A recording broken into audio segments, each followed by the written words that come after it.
খুব আলোচিত হচ্ছে। খুব স্বাভাবিক, কারণ তার এই মন্তব্যটাকে এক ধরনের আওয়ামী প্রেম হিসেবে দেখার সুযোগ আছে। তিনি কি বলেছেন সম্প্রতি, তার আগে একটু পেছনে যাই, কারণ এই বক্তব্যটার একটা কনটেক্সট আছে এবং দুটো বক্তব্যকে আমরা যদি একসাথে মিলিয়ে বোঝার চেষ্টা করি তাহলে সেটা আমাদের কাছে নিশ্চয়ই খুব গুরুত্বপূর্ণ কিছু বার্তা দেয় এবং আমরা বুঝতে চাইব কেন তিনি এ ধরনের কথা বলছেন। 3 সেপ্টেম্বর হেডলাইন হচ্ছে এরকম, আওয়ামী লীগকে ক্ষমা করে দেওয়ার ঘোষণা জামায়াত আমিরের। বিভিন্ন জায়গায় এই নিউজটা এসছে। তিনি কি বলেছেন আমি একটু পড়ি। বিগত 15.5 বছর সরকারের জুলুম নির্যাতনের কারণে আমরা আপনাদের সঙ্গে খোলা মনে কথা বলতে পারিনি, গণমানুষের কল্যাণে নির্বিঘ্নে কাজ করতে পারিনি। অথচ মানুষ নয় বরং আল্লাহর সব সৃষ্টিকে সম্মান করা আমাদের দায়িত্ব। মানুষ সৃষ্টির সেরা জীব, মানুষের কল্যাণের জন্য সবকিছু সৃষ্টি করা হয়েছে, তাই মন্দের বিপরীতে মন্দের চর্চার কোনো সুযোগ নেই। কারো প্রতি কোনো প্রতিশোধ নেওয়া হবে না বলে আশ্বস্ত করে শফিকুর রহমান বলেছেন, আমরা প্রতিহিংসা ও প্রতিশোধের রাজনীতিতে বিশ্বাস করি না। রাজনৈতিকভাবে আমাদের উপরে যারা জুলুম নির্যাতন করেছে আমরা তাদেরকে ক্ষমা করে দিয়েছি। জামায়াত আমির বলছেন, আমরা সংশোধন ও ক্ষমার রাজনীতিতে বিশ্বাসী, তবে কোনো ভিকটিম বা ভিকটিমের পরিবার যদি আইনের আশ্রয় নেয় তাহলে আমরা তাদেরকেও সহযোগিতা করব। দল হিসাবে আমরা কোনো প্রতিশোধ নেব না। আমরা আদর্শ ডেমোক্রেসিতে বিশ্বাসী, আর আদর্শ ডেমোক্রেসির মূল মন্ত্রই হচ্ছে যার যার মতো করে স্বাধীনভাবে কথা বলার অধিকার এবং পরমতের প্রতি সহনশীলতা। আমরা আসবো উনি আবারও আওয়ামী লীগকে উদ্দেশ্য করে কি বলেছেন সেটা নিয়ে, কিন্তু তার আগে বক্তব্যটা নিয়ে একটা কথা একটু বলে রাখা জরুরি। দল হিসাবে জামায়াতের আমির আওয়ামী লীগকে ক্ষমা করে দিয়েছেন এবং উনি বলছেন ব্যক্তিগতভাবে কেউ যদি সংক্ষুব্ধ বোধ করে আদালতে যায়, মামলা করে, সে তাদেরকে তারা সাহায্য করবেন।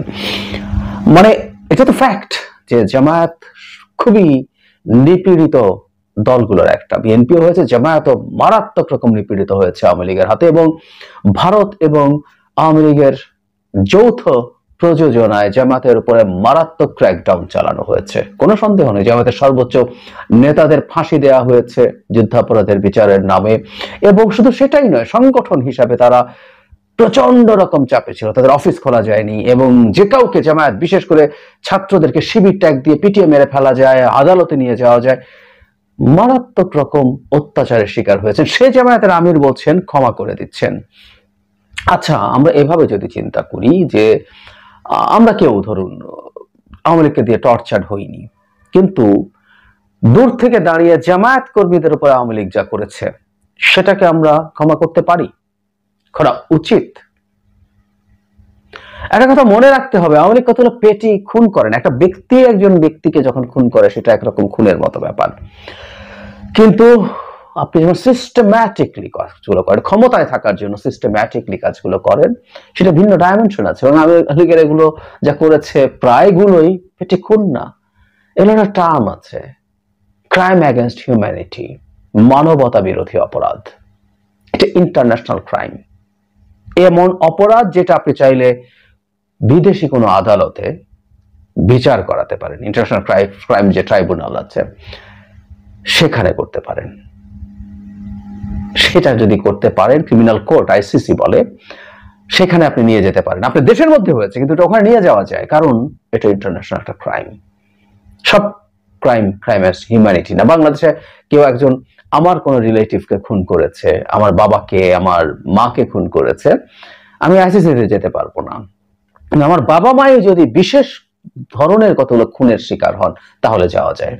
যাই হোক, তীব্র সমালোচনা হয়েছিল তখন তার এই মন্তব্যের, এবং তখন তারপর থেকে তারা সরে এসছেন এবং আমিরকে দেখা গেছে বিচার চাওয়ার মতো বক্তব্য দিতে, কিন্তু এই বক্তব্য দিয়েছিলেন। স্মরণ করে রেখে উনি এবার কি বলেছেন সেটা বলি। জামায়াত ইসলামের আমির বলছেন লন্ডনে গিয়ে, আমরা ইউনাইটেড বাংলাদেশ করতে চাই। আমি বারবার ফ্যাসিজম আর ফ্যাসিস্ট বলা পছন্দ করি না, কারণ এরাও তো আমাদের পরিবারের সদস্য, রাজনৈতিক পরিবারের সদস্য। আমি কোনো মৌলবাদী মুসলমান না, আর মৌলবাদ খারাপ কিছু না। যাই হোক, এটা জরুরি না, কিন্তু ওনার যে বক্তব্যটা সেটা। এরপরও একটু বলি, মূল না থাকলে গাছের অস্তিত্ব টিকবে না, মূল আমাদের লাগবে। তবে যে সেন্সে মৌলবাদ বলা হয়, আমি ওই মৌলবাদী মুসলমান না। জামায়াতের আমির বলেন, ইম্পর্টেন্ট, খেয়াল করি, ভুল মানুষই করে, দুর্নীতিও মানুষ করতে পারে। ভুল যে করবে সে ক্ষমা চাইবে, দুর্নীতি যারা করবে তারা শাস্তি পাবে। ন্যায় বিচারের মাধ্যমে সে শাস্তি পাবে, কোনো অবিচার করে না, কারোর উপর জুলুম করে নয়। তারপর তাদের গালি দিতে হবে, বারবার তাকে গালি দিতে হবে, আমি এটা ভালো মনে করি না। এজন্য আমি বলবো, অতীতে যারা রাজনীতি করে গেছেন তারা ভুল করুক আর শুদ্ধ করুক, তারা তো করে গেছেন, আমরা কি করব সেটা ভাবি, শুধু তাদের পেছনে পড়ে থাকলে আমাদের কি লাভ হবে, ইত্যাদি ইত্যাদি। উনি বারবার ফ্যাসিস্ট বলা পছন্দ করেন না। শাস্তির কথা অবশ্যই এখানে বলেছেন, ভুলের ক্ষমা আর অপরাধ হলে শাস্তি, নট ব্যাড, কিন্তু ফ্যাসিস্ট বলা পছন্দ করেন না। ফ্যাসিস্ট বলা অবশ্য আমিও পছন্দ করি না, but from a different point of view অনেকবার বলেছি। আওয়ামী লীগকে ফ্যাসিস্ট বলা মানে হচ্ছে তাদেরকে প্রশংসা করা, মানে আওয়ামী লীগ ফ্যাসিস্ট হলেও ধরতাম যে এটা একটা রাজনৈতিক দল, ওর মতাদর্শ ফ্যাসিস্ট, ভয়ঙ্কর খারাপ জিনিস, কিন্তু একটা মতাদর্শ আছে, ওর জাস্ট চোর ডাকাত সন্ত্রাসী না। আওয়ামী লীগ জাস্ট ডাকাত সন্ত্রাসী, it's a mafia regime, Awami League mafia. ও কিছু রিপিট হয়, তারপরে কথাগুলো বারবার বলে রাখা ভালো, কারণ ফ্যাসিস্ট শব্দটা এত পছন্দ হয়েছে সবাই ওকে ফ্যাসিস্ট বলে। আওয়ামী লীগ তার ক্ষমতায় থাকার জন্য কিছু ফ্যাসিস্টরা ব্যবহার করে, এরকম টুল ব্যবহার করেছে কিছু, তাতে ফ্যাসিস্ট বলে ইলিউশন তৈরি হয়, but they are not. Just একটা ডাকাতের দল, জাস্ট একটা মাফিয়ার দল, জাস্ট একটা criminal gang, nothing more than that.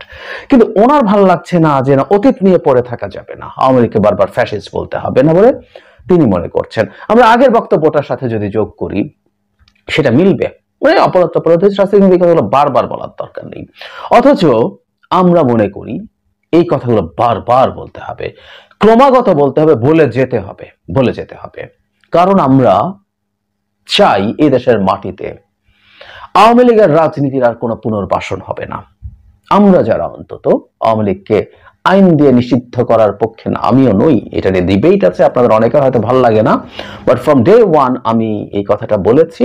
আমি মনে করি আওয়ামী লীগের টপ লোকজন শুধু না, বিভিন্ন পর্যায়ে যারা ক্রিমিনাল অফেন্স করেছে তাদের ন্যায় বিচারের মাধ্যমে শাস্তি দিতে হবে। এবং আমি আবারও বলছি, জাস্ট ছোটখাটো খুনটুন না, তারা মানবতা বিরোধী অপরাধ করেছেন, সেটা করে আওয়ামী লীগের মতো থাকুক, এরপর কে আর কে আওয়ামী লীগ করবে? যদি সেরকম কেউ থাকেন যিনি এসব ভয়ঙ্কর অপরাধী হননি, বিচারের সম্মুখীন হননি, তিনি করুন আওয়ামী লীগ। সে আওয়ামী লীগ তো আমরা এই মাটিতে উঠে দাঁড়াতে দেব না। এই ন্যারেটিভ গুলোর মাধ্যমে ওকে ট্যাগ গুলো আমাদের ক্রমাগত করে যেতে হবে, শুধু সেটা না, তার সাথে উপযুক্ত ডকুমেন্টস, এখন বা এই জুলাই আগস্ট বটে 15 বছর ধরে যা যা করেছে। সুতরাং ফ্যাসিস্টকে ফ্যাসিস্ট বলতে হয়। যদি আপনি মনে করেন আমি ফ্যাসিস্ট মনে করি না, তাকে মাফিয়া মনে করি, আমি মাফিয়াকে ক্রমাগত মাফিয়া বলে যাব। আমি ক্রমাগত প্রয়োজনে অপ্রয়োজনে বলে যাই শেখ হাসিনা পালিয়ে গেছেন, এটা অতীত। আজকে থেকে 5 বছর পরও যদি প্রসঙ্গ আসে আমি পালিয়ে গেছেন বলবো, এটা স্মৃতিতে তাজা রাখতে চাই, তাজা রাখতে হয়, কারণ আওয়ামী লীগের কবর রচনা করতে চাই আমরা রাজনৈতিকভাবে। এটা ইম্পর্টেন্ট, রাজনৈতিকভাবে সে রাস্তায় নামতে পারে, সে সভা ডাকতে পারে, সেই সভায় মানুষ যাবে না, প্রত্যাখ্যান করবে, তাকে পেটানো লাগবে না। আওয়ামী লীগ একটা গালি, এটা গালি হিসাবে পরিণত হবে, প্রতিষ্ঠিত হবে। এটাকে আমরা ক্রমাগত এগুলো বলার মাধ্যমেই করতে পারি। এই রাষ্ট্রের যে ক্ষতি আওয়ামী লীগ করেছে, শুধু শেখ হাসিনা, তার বাবাও 72 থেকে 75-এর মধ্যে স্টেটটা তৈরি হতে পারে নাই ঠিক মতো, এত বিরাট রক্তক্ষয়ী মুক্তিযুদ্ধের পরও, জাস্ট শেখ মুজিবুর রহমানের স্টুপিডিটির কারণে, অপশাসনের কারণে। এরপর শেখ হাসিনা এসে এসব করলেন। অবশ্যই এটা এত কঠোরভাবে বললে যে কারো মনে হতেই পারে, অ্যান্ড উইচ ইজ লজিক্যাল, যে এই ক্রিমিনাল গ্যাংকে, মাফিয়া গ্যাংকে তো নিষেধ করে দেওয়া উচিত। এটাও ভুল না, রাজনৈতিক দল রাজনীতি করবে, মাফিয়া গ্যাং কিসের রাজনীতি করে, হোয়াট এভার।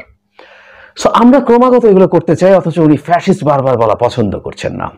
কারো কাছে মনে হতে পারে বিরাট ঔদার্য দেখাচ্ছেন, উদারতার রাজনীতি করছেন জামায়াতের আমির। এর আগে তিনি ক্ষমা করে দিয়েছিলেন দল থেকে, ব্যক্তিগত গ্রিফেন্স থাকলে করো, আমরা সাহায্য করব, দল থেকে করেছেন। এবার তিনি মাফিয়া বলা যাবে না, খুবই জেনারেস, খুবই ক্ষমাশীল, খুবই দয়ালু মানুষ হিসাবে কি ইমেজ তৈরি করছেন? আমি মনে করি না, একেবারে না। এটা তাদের রাজনৈতিক কৌশল। এখন এই রাজনৈতিক কৌশলটা কতটা ভালো বা খারাপ হবে সেটা তাদের বুঝতে হবে। এমনিতেই তাদের একটা আওয়ামী লীগের সাথে থাকার বদনাম আছে। একটা বদনাম হচ্ছে 91 যে সরকার বিএনপি ছিল, তখন তত্ত্বাবধায়ক সরকারের দাবিতে তারা আওয়ামী লীগের সাথে আন্দোলন করেছে। অনেকে এটা সমালোচনা করেন, আমি অবশ্য করি না। আমি বিশ্বাস করি সেই সময় যে তত্ত্বাবধায়ক সরকারের আন্দোলন ছিল ওটা একটা যৌক্তিক আন্দোলন ছিল, সুতরাং এটা আওয়ামী লীগ করেছে, যৌক্তিক পথেই তারা ছিল এবং জামায়াত তার সাথে থেকে ভুল করেনি। কিন্তু জামায়াত তো 86 সালে আওয়ামী লীগের সাথে গিয়েছিল এরশাদের নোংরা অপশাসনকে লেজিটিমেসি দিতে, তখনও তো তারা একজোট হয়েছিল। আমরা শেখ হাসিনাকে 86-র বেঈমান বলি, জামায়াত তাদের সাথে ছিল। শেখ হাসিনা যেহেতু প্রধান প্রতিপক্ষ, তাই এইসব আলাপ, এইসব আক্রমণের মুখে শেখ হাসিনাই বেশি ছিলেন বিএনপির দিক থেকে, কিন্তু জামায়াতও গিয়েছিল, তখনও তাদের সখ্য দেখা গেছে। নট অনলি দ্যাট, এরশাদের মতো একটা স্বৈর শাসনকে লেজিটিমেসি দেয়া শুধু পলিটিক্যালি না, এথিক্যালিও অত্যন্ত খারাপ কথা ছিল, বাট দে ডিড ইট। ফলে এই আলাপগুলো তো আছেই। এই সব কিছুর পরও তারা এই কাজটা করছেন, কেন করছেন? ধারণা করা যায় জামায়াতের ব্যাপারে যেহেতু একটা ইসলামপন্থী, মানে ইসলামিক আইডেন্টিটির দল, এটা ইন্ডিয়া খুব বেশি পছন্দ করে না। আমি ধারণা করি জামায়াত এখন ইন্ডিয়াকে খুশি করতে চাইছেন। তাদের আমিরের বা দলের আরো কারো ইন্ডিয়ার প্রতি খুবই সফট মন্তব্য 5 আগস্টের পর আমরা দেখেছি। সেটাকেও যদি আমরা এই কনটেক্সটের সাথে মেলাই তাহলে জিনিসটা মিলবে। তারা সম্ভবত ভারতের কিছুটা নেক নজরে পড়তে চাইছেন। নেক নজরে পড়লে যেটা হবে, তারা মনে করছেন তারা যদি শক্তি সঞ্চয় করতে পারেন, একটা দল নিশ্চিতভাবেই তার শক্তিতে ক্ষমতায় যেতে চাইবে, সেটা নিজের মাধ্যমে হোক, জোট করার মাধ্যমে হোক। আমরা দেখেছি জামায়াত ইসলামী আন্দোলন বা অন্যান্য ইসলামী দলের সাথে জোট করতে চাইছেন, তারা করুন, কিন্তু সেখানে অন্তত যাতে তাদের কারণে, তাদের এই ইসলামপন্থী রাজনীতির কারণে তারা ভারতের খুব বড় বাধার মুখে না পড়েন। ফলে আওয়ামী লীগের প্রতি বিশাল সহনশীলতা দেখিয়ে তারা সম্ভবত তাদের কিছু সিম্প্যাথি অর্জন করতে চাইছেন। সেই সম্ভাবনাই আমার কাছে প্রবল মনে হয়। এখানে একটা কথা মনে রাখা জরুরি, বাংলাদেশের রাজনীতি, একটা কথা সবাইকে মনে রাখতে হবে, ভারতের সাথে আমরা যুদ্ধ করতে চাই তা না। ভারতের সাথে আমরা আসলে, আমিও মনে করি না ভারতের প্রতি আমাদের অবস্থান ভয়ঙ্কর রকম অ্যাগ্রেসিভ জায়গায় চলে যাবে যে আমরা যুদ্ধংদেহী হয়ে যাব। কিন্তু ভারতের সাথে, ভারতের কৃপা নিয়ে আমরা ক্ষমতায় আসার পথ করতে চাইতে পারি।